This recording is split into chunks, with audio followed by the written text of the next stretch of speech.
Not that brave or coordinated. Well, a top U.S. general raising concerns about Iran, telling lawmakers the country represents the biggest long-term threat to the chances of stability in the Middle East. Lucas Tomlinson is live this morning from the Pentagon. Good morning, Lucas. Understand that Defense Secretary Jim Mattis spoke this morning in London alongside his British counterpart. Was he asked about this? Was he asked about Iran?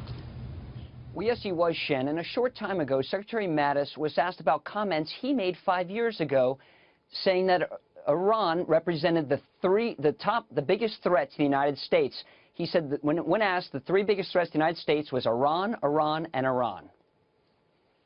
At the time when I spoke about Iran, I was the commander of U.S. Central Command, and that was the primary exporter of terrorism, frankly. It was the primary state sponsor of terrorism, and it continues that kind of behavior today. Days ago, the USS George H.W. Bush arrived in the Persian Gulf to begin airstrikes against ISIS and keep an eye on Iran. On Capitol Hill, the head of the U.S. Central Command said Iran, not ISIS or al-Qaeda, represents the greatest threat to the region, operating in a gray zone just short of open conflict.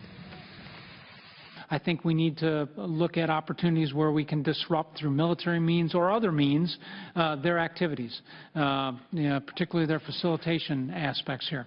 I think we need to look at opportunities where we can expose and hold them accountable for the things that they are doing. That has to be done. And General Votel said Iran's behavior has gotten worse since the landmark nuclear deal was reached during the Obama administration. Shannon? All right. Did General Votel say anything about Russia, its alliance with Iran in the Middle East, the activity between the two?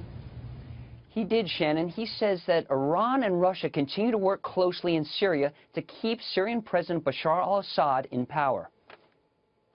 We've seen Russian jets operating out of Iranian bases, and certainly their cooperation together to prop up the regime and give them new life here is certainly an implication of that relationship right there. So I'm I'm concerned about that.